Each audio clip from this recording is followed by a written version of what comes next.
उत्पत्ति अध्याय 34। दीना को भ्रष्ट किया जाना। एक दिन लिया की बेटी दीना, जो याकूब से उत्पन्न हुई थी, उस देश की लड़कियों से भेंट करने को निकली। तब उस देश के प्रधान हिब्बी हमोर के पुत्र शेकेम ने उसे देखा और उसे ले जाकर उसके साथ कुकर्म करके उसको भ्रष्ट कर डाला। तब उसका मन याकूब की बेटी दीना से लग गया और उसने उस कन्या से प्रेम की बातें की और उससे प्रेम करने लगा। अतः शेकेम ने अपने पिता हमोर से कहा, मुझे इस लड़की को मेरी पत्नी होने के लिए दिला दे। और याकूब ने सुना कि शेकेम ने मेरी बेटी दीना को अशुद्ध कर डाला है, पर उसके पुत्र उस समय पशुओं के संग मैदान में थे, इसलिए वह उनके आने तक चुप रहा। तब शेकेम का पिता हमोर निकलकर याकूब से बातचीत करने के लिए उसके पास गया। याकूब के पुत्र यह सुनते ही मैदान से बहुत उदास और क्रोधित होकर आए, क्योंकि शेकेम ने याकूब की बेटी के साथ कुकर्म करके इस्राएल के घराने से मूर्खता का ऐसा काम किया था जिसका करना अनुचित था। हमोर ने उन सबसे कहा, मेरे पुत्र शेकेम का मन तुम्हारी बेटी पर बहुत लगा है, इसलिए उसे उसकी पत्नी होने के लिए उसको दे दो और हमारे साथ ब्याह किया करो। अपनी बेटियां हमको दिया करो और हमारी बेटियों को आप लिया करो और हमारे संग बसे रहो, और यह देश तुम्हारे सामने पड़ा है, इसमें रहकर लेन देन करो और इसकी भूमि को अपने लिए ले लो। और शेकेम ने भी दीना के पिता और भाइयों से कहा, यदि मुझ पर तुम लोगों की अनुग्रह की दृष्टि हो तो जो कुछ तुम मुझसे कहो वह मैं दूंगा। तुम मुझसे कितना ही मूल्य या बदला क्यों न मांगो, तो भी मैं तुम्हारे कहे के अनुसार दूंगा, परंतु उस कन्या को पत्नी होने के लिए मुझे दो। तब यह सोचकर कि शेकेम ने हमारी बहन दीना को अशुद्ध किया है, याकूब के पुत्रों ने शेकेम और उसके पिता हमोर को छल के साथ यह उत्तर दिया, हम ऐसा काम नहीं कर सकते कि किसी खतनारहित पुरुष को अपनी बहन दे, क्योंकि इससे हमारी नामधराई होगी। इस बात पर तो हम तुम्हारी मान लेंगे कि हमारे समान तुम में से हर एक पुरुष का खतना किया जाए। तब हम अपनी बेटियां तुम्हें ब्याह देंगे और तुम्हारी बेटियां ब्याह लेंगे और तुम्हारे संग बसे भी रहेंगे, और हम दोनों एक ही समुदाय के मनुष्य हो जाएंगे। पर यदि तुम हमारी बात न मानकर अपना खतना न कराओगे तो हम अपनी लड़की को लेकर यहाँ से चले जाएंगे। उसकी इस बात पर हमोर और उसका पुत्र शेकेम प्रसन्न हुए, और वह जवान जो याकूब की बेटी को बहुत चाहता था, इस काम को करने में उसने विलम्ब न किया। वह तो अपने पिता के सारे घराने में अधिक प्रतिष्ठित था, इसलिए हमोर और उसका पुत्र शेकेम अपने नगर के फाटक के निकट जाकर नगर वासियों को यह समझाने लगे, वे मनुष्य तो हमारे संग मेल से रहना चाहते हैं, अतः उन्हें इस देश में रहकर लेन देन करने दो। देखो, यह देश उनके लिए भी बहुत है। फिर हम लोग उनकी बेटियों को ब्याह लें और अपनी बेटियों को उन्हें दिया करें। वे लोग केवल इस बात पर हमारे संग रहने और एक ही समुदाय के मनुष्य हो जाने को प्रसन्न हैं कि उनके समान हमारे सब पुरुषों का भी खतना किया जाए। क्या उनकी भेड़ बकरियां और गाय बैल वरन उनके सारे पशु और धन संपत्ति हमारी न हो जाएगी? इतना ही करें कि हम लोग उनकी बात मान लें तो वे हमारे संग रहेंगे। इसलिए जितने उस नगर के फाटक से निकलते थे, उन सभी ने हमोर की और उसके पुत्र शेकेम की बात मानी, और हर एक पुरुष का खतना किया गया जितने उस नगर के फाटक से निकलते थे। तीसरे दिन जब वे लोग पीड़ित पड़े थे, तब ऐसा हुआ कि शिमोन और लेवी नाम याकूब के दो पुत्रों ने, जो दीना के भाई थे, अपनी अपनी तलवार ले उस नगर में निधड़क घुसकर सब पुरुषों को घात किया। हमोर और उसके पुत्र शेकेम को उन्होंने तलवार से मार डाला और दीना को शेकेम के घर से निकाल ले गए। याकूब के पुत्रों ने घात कर डालने पर भी चढ़कर नगर को इसलिए लूट लिया कि उसमें उनकी बहन अशुद्ध की गई थी। उन्होंने भेड़ बकरी और गाय बैल और गधे और नगर और मैदान में जितना धन था ले लिया। उस सब को और उनके बाल बच्चों और स्त्रियों को भी हर ले गए, वरन घर घर में जो कुछ था उसको भी उन्होंने लूट लिया। तब याकूब ने शिमोन और लेवी से कहा, तुमने जो इस देश के निवासी कनानियों और परिज्जियों के मन में मेरे प्रति घृणा उत्पन्न कराई है, इससे तुमने मुझे संकट में डाला है, क्योंकि मेरे साथ तो थोड़े ही लोग हैं। इसलिए अब वे इकट्ठे होकर मुझ पर चढ़ेंगे और मुझे मार डालेंगे, तो मैं अपने घराने समेत सत्यानाश हो जाऊंगा। उन्होंने कहा, क्या वह हमारी बहन के साथ वेश्या के समान बर्ताव करे? उत्पत्ति अध्याय 35। याकूब का बेतेल वापस आना। तब परमेश्वर ने याकूब से कहा, यहाँ से निकलकर बेतेल को जा और वहीं रह, और वहाँ परमेश्वर के लिए वेदी बना, जिसने तुझे उस समय दर्शन दिया जब तू अपने भाई एसाव के डर से भागा जाता था। तब याकूब ने अपने घराने से और उन सब से भी जो उसके संग थे कहा, तुम्हारे बीच में जो पराये देवता है उन्हें निकाल फेंको और अपने अपने को शुद्ध करो और अपने वस्त्र बदल डालो, और आओ हम यहाँ से निकलकर बेतेल को जाएं। वहाँ मैं परमेश्वर के लिए एक वेदी बनाऊंगा, जिसने संकट के दिन मेरी सुन ली और जिस मार्ग से मैं चलता था उसमें मेरे संग रहा। इसलिए जितने पराये देवता उनके पास थे और जितने कुंडल उनके कानों में थे, उन सभी को उन्होंने याकूब को दिया, और उसने उनको उस बांज वृक्ष के नीचे जो शिकेम के पास है गाड़ दिया। तब उन्होंने कूच किया, और उनके चारों ओर के नगर निवासियों के मन में परमेश्वर की ओर से ऐसा भय समा गया कि उन्होंने याकूब के पुत्रों का पीछा न किया। याकूब उन सब समेत जो उसके संग थे कनान देश के लूज नगर को आया। वह नगर बेतेल भी कहलाता है। वहाँ उसने एक वेदी बनाई और उस स्थान का नाम एल बेतेल रखा, क्योंकि जब वह अपने भाई के डर से भागा जाता था तब परमेश्वर उस पर वहीं प्रकट हुआ था। और रिबका की दूध पिलाने हारी दाई दबोरा मर गई, और बेतेल के बांज वृक्ष के तले उसको मिट्टी दी गई, और उस बांज वृक्ष का नाम अल्लोन बक्कूत रखा गया। फिर याकूब के पद्दनराम से आने के पश्चात परमेश्वर ने दूसरी बार उसको दर्शन देकर आशीष दी, और परमेश्वर ने उससे कहा, अब तक तो तेरा नाम याकूब रहा है, पर आगे को तेरा नाम याकूब न रहेगा, तू इस्राएल कहलाएगा। इस प्रकार उसने उसका नाम इस्राएल रखा। फिर परमेश्वर ने उससे कहा, मैं सर्वशक्तिमान परमेश्वर हूँ, तू फूले फले और बढ़े, और तुझसे एक जाति वरन जातियों की एक मंडली भी उत्पन्न होगी, और तेरे वंश में राजा उत्पन्न होंगे। और जो देश मैंने अब्राहम और इसहाक को दिया है, वही देश तुझे देता हूँ, और तेरे पीछे तेरे वंश को भी दूंगा। तब परमेश्वर उस स्थान में जहाँ उसने याकूब से बातें की उनके पास से ऊपर चढ़ गया, और जिस स्थान में परमेश्वर ने याकूब से बातें की वहाँ याकूब ने पत्थर का एक खम्भा खड़ा किया और उस पर अर्घ देकर तेल डाल दिया। जहाँ परमेश्वर ने याकूब से बातें की उस स्थान का नाम उसने बेतेल रखा। राहेल की मृत्यु। फिर उन्होंने बेतेल से कूच किया, और एप्राता थोड़ी ही दूर रह गया था कि राहेल को बच्चा जनने की बड़ी पीड़ा उठने लगी। जब उसको बड़ी बड़ी पीड़ा उठती थी तब दाई ने उससे कहा, मत डर, अब के भी तेरे बेटा ही होगा।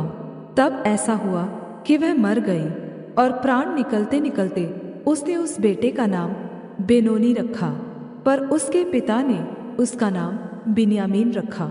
और राहेल मर गई, और एप्राता अर्थात बैतलहम के मार्ग में उसको मिट्टी दी गई, और याकूब ने उसकी कब्र पर एक खम्भा खड़ा किया। राहेल की कब्र का वह खम्भा आज तक बना है। फिर इस्राएल ने कूच किया और एदेर नामक गुम्मट के आगे बढ़कर अपना तंबू खड़ा किया। याकूब के पुत्र। जब इस्राएल उस देश में बसा था तब एक दिन ऐसा हुआ कि रूबेन ने जाकर अपने पिता की रखैली बिल्हा के साथ कुकर्म किया, और यह बात इस्राएल को मालूम हो गई। याकूब के 12 पुत्र हुए। उनमें से लिया के पुत्र ये थे, अर्थात याकूब का जेठा रूबेन, फिर शिमोन, लेवी, यहूदा, इस्साकार और जबूलून।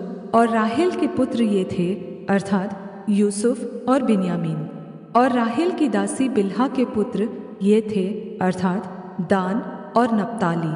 और लिया की दासी जिल्पा के पुत्र ये थे अर्थात गाद और आशेर। याकूब के ये ही पुत्र हुए जो उससे पद्दनराम में उत्पन्न हुए। इसहाक की मृत्यु।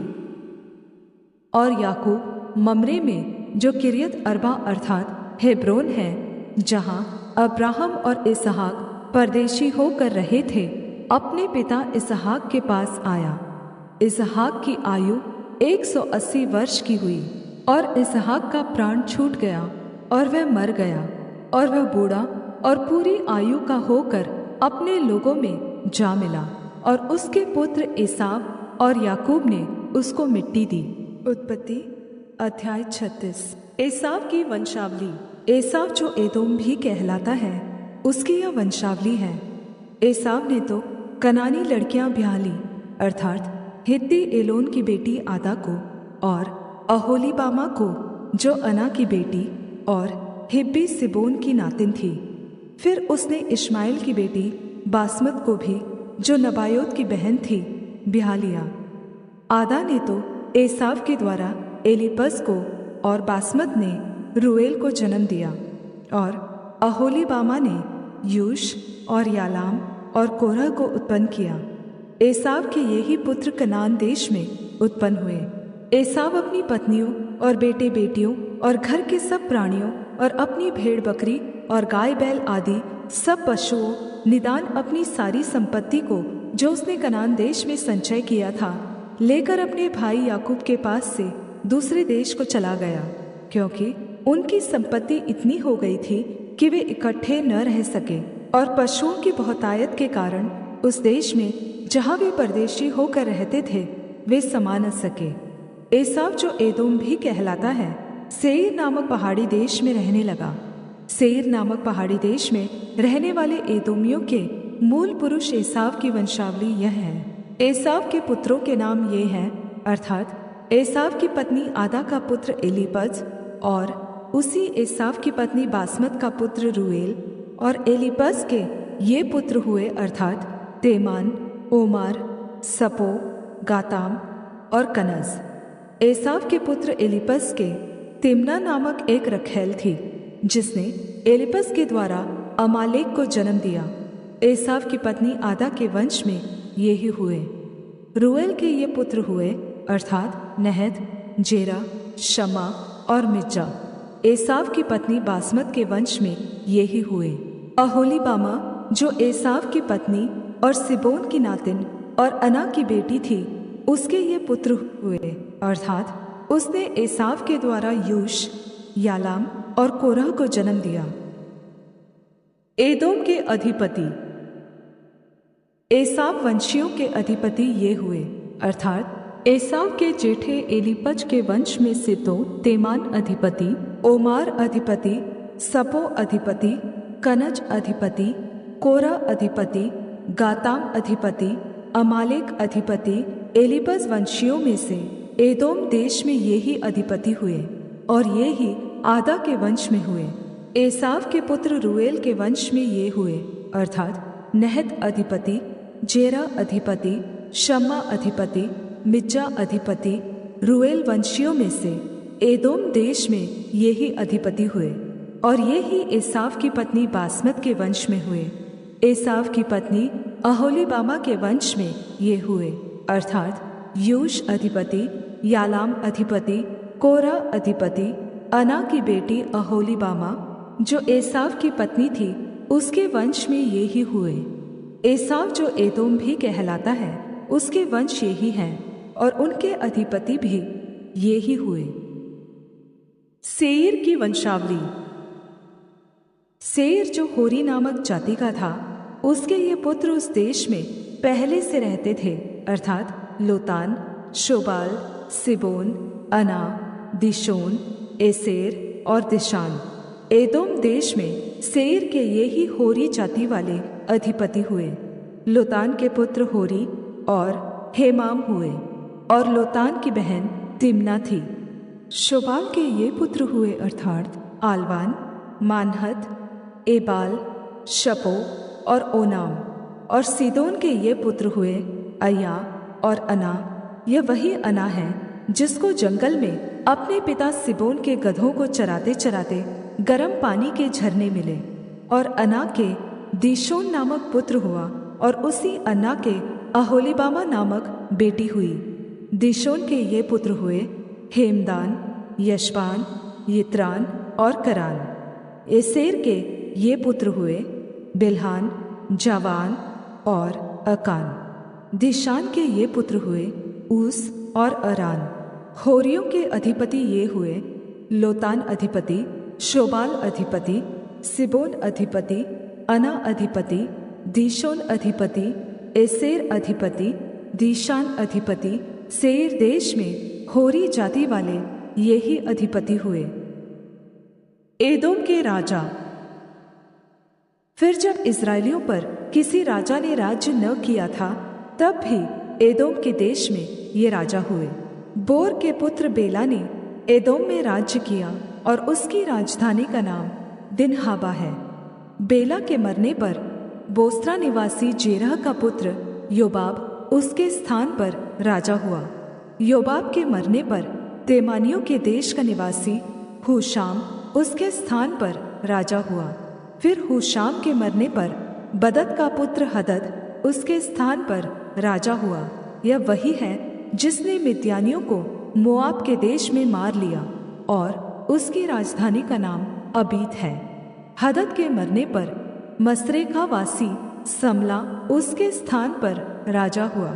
फिर समला के मरने पर शाऊल जो महानद के तट वाले रहोबोत नगर का था, वह उसके स्थान पर राजा हुआ। शाऊल के मरने पर अकबोर का पुत्र बल्हानान उसके स्थान पर राजा हुआ।